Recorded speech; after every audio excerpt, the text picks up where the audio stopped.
Sabi ng isang pastor, dapat daw kung ano ang nakasulat, siyang sundin. Tama naman siya. Ang kaso sila mismo ang hindi sumunod, halos lahat sila taliwas sa nakasulat.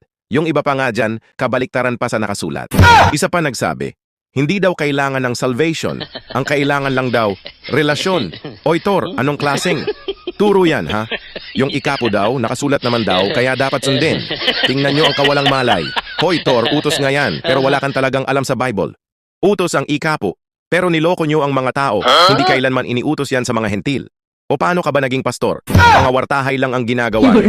Bukod pa dyan, lipas na yan. Kayo ang hindi sumunod sa nakasulat. Pagkatapos ng panahon ng mga propeta, kung saan natupad ang hula ni Moises sa Deuteronomio 18, talatang 18 at 19:15. Sabi ni Moses dapat siya ang pakinggan natin. Si Jesus Christ yon. Sabi ulit ng Ama, sa kanya tayo makinig. Nakasulat sa Mateo 17:5. Unya Tor, ngano nga hindi ninyo sinunod ang nakasulat? Binutbot ng inyo. Kasabot ka nga ang mga kautusan at mga propeta ay hanggang kay Juan ayon sa Lucas 16:16 at Mateo 11:13. Ngayon, sinunod nyo ba ito? Nakakahiya naman kayo, mga ngaral kuno, pero mali-mali ang aral. Bantay lang kayo, mga pastor, na mali-mali ang turo. Mas mabigat ang hatol sa inyo. Basahin ninyo ito, Tor, James 3:1.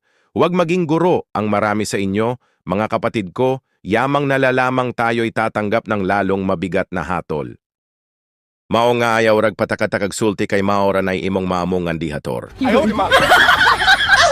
Salamat kayo.